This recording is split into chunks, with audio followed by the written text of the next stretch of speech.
So my name is Lise Fournier, and I'm by vocation a teacher, and I've been teaching natural nutrition for over 10 years now at the Canadian School of Natural Nutrition. And I've been teaching students to reconnect to food and nutrition and getting better. And so I'm used to teaching from the head, and today I'm going to teach from the heart, which is a little different for me.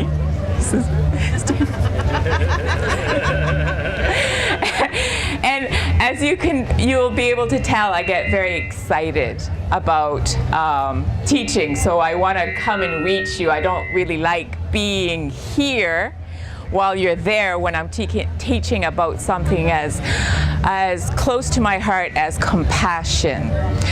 So Daniel came to see me a few weeks ago, and he says, "Do you want to give a talk?" And I'm like, "Oh, okay." And he says, "Do you want to give a talk on nutrition?" I'm like, "No." And he says, "What do you want to talk about?" I'm like, "Compassion?" And I'm like, as soon as I said that, I went, "Whoa. Where did that come from? Why am I speaking about compassion?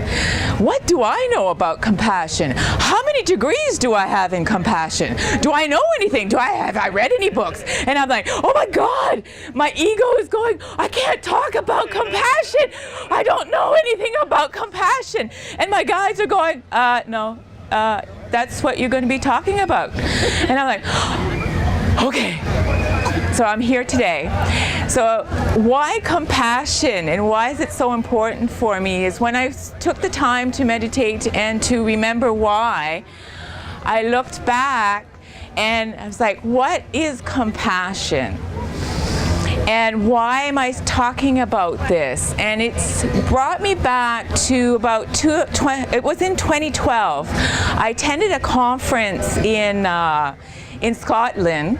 The name of the conference was Love, Magic, and Miracles. And there was a speaker there who really got my fire going, and his name is Andrew Harvey.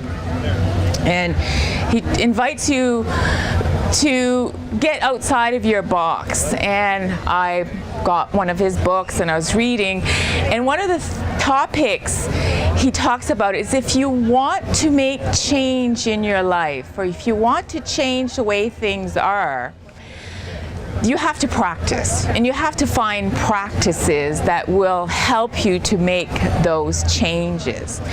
And one of the changes he invites you to do every day, every morning, every time you have a chance, is prayer.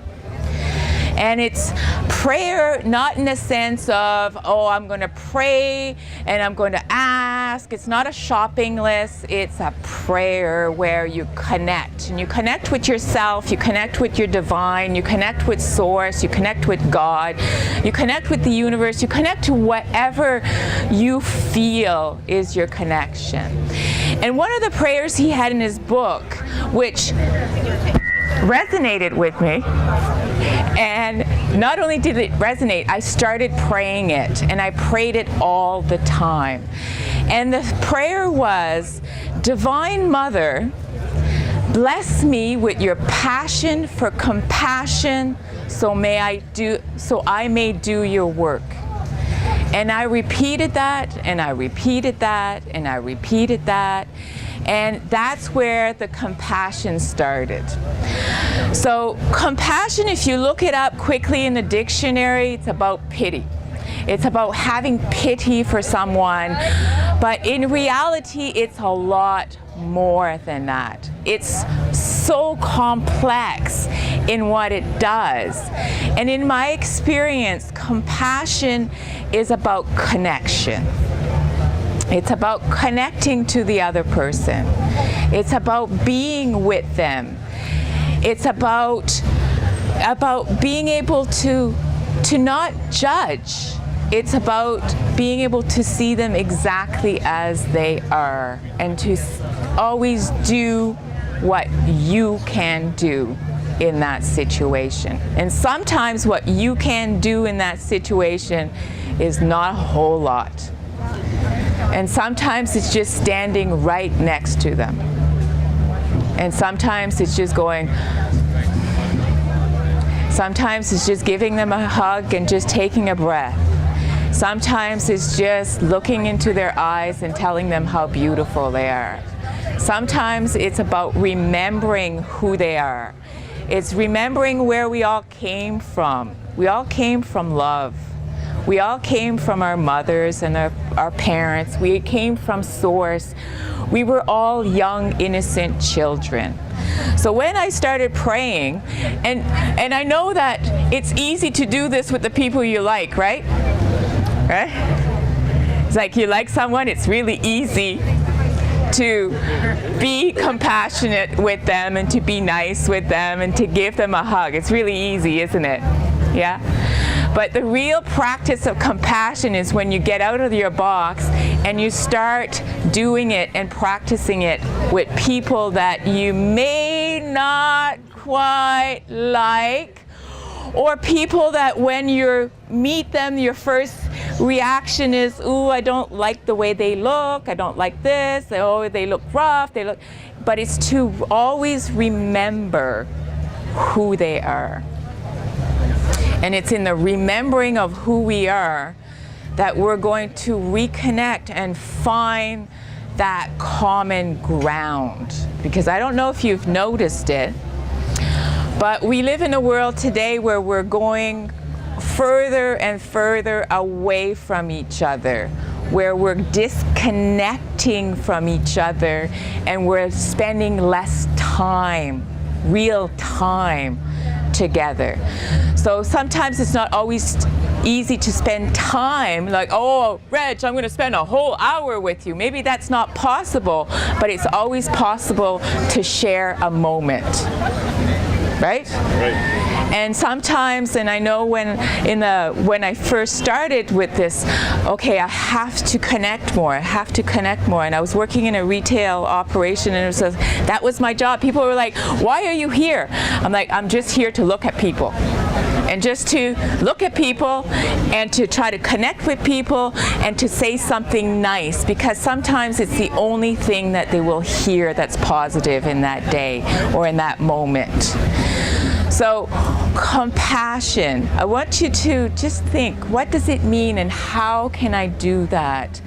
And it's going to be different for everybody, but if everybody makes a little effort, and I know myself, that if you practice, and everything is a practice, if you keep practicing and practicing, it becomes a habit, and then it becomes your first reaction. So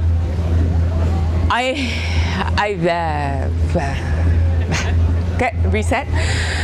I was going into my head. Whew. So, what would that look like? What would that look like to be more compassionate? So, can I invite you, does anybody want to tell me, Diane, I know you've just gone through a great adventure, a great love adventure. So when I say compassionate, what does it bring up in you? So accepting the person for who they are. So seeing them and going, yes, that's who you are. I don't need to change you. I don't need to fix you. Imagine how much easier your life is going to be if you don't have to fix anybody. You can cross that off your to-do list. Isn't that nice? Like, oh, so much more time. It's also about judgment. Right? So it's a lot about judgment. So compassion is just a one word, but it encompasses so many different things, because to be compassionate, you have to be non-judgmental. And the interesting thing, and the judgmental part was probably a step or two before compassion came on my scene, is that whenever we judge someone for something, you know what that means, right? Yeah? It means that there's something in yourself that you are judging. That it actually, the root is in yourself.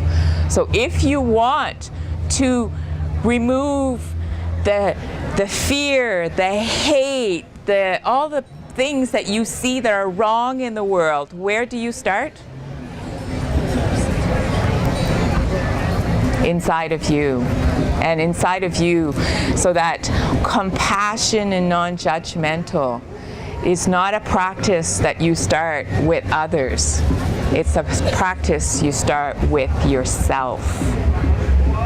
So there was an excellent, whenever I decide I'm going to talk about something or I'm going to teach something, I get inundated. It's just the messages come from everywhere. And it's just like, okay. And the best message I got this week, which it's still shaking in my body and it's still vibrating quite high, it was a quote, and it said, "Don't look at your neighbor to see if they have more than you. Look at your neighbor to see if they have enough. And then we can help each other." And it's to remove the fear of lack. It's to remove the fear that we're going to lose something. We came in this world with nothing, and we will leave with nothing. So why accumulate all that stuff? So share and find something you can do every day that will make you practice compassion. It's a smile, it's a word, it's a touch. Sometimes it's just even intentions. It's praying for people. And prayer is not, as I said, a wish list, it's a connection. And it's another practice that we need to do every day to get connected with Source and to be grateful. So it's all the stuff you've heard before, but it's practice. So how do you practice it? Well, I am so blessed today. I have angels, and Serge introduced the concept of being alive and realizing that you are alive. So when you practice anything, it's about connecting to your body, connecting to your breath, connecting to the earth, being so grateful for what we have, and then sharing that, because there's so much joy that comes from acknowledging all of that we have. So it's sharing the joy and sharing with others. So I think that's all I have for today. But I thank you. Next up is our beautiful Rachel. She's going to talk to us. And if you want to stay after and have to chat, I'll be around. Serge will be around. And I made you some cookies. So, but you have to stay and listen to Rachel before you get the cookies. They're good. So thank you very much.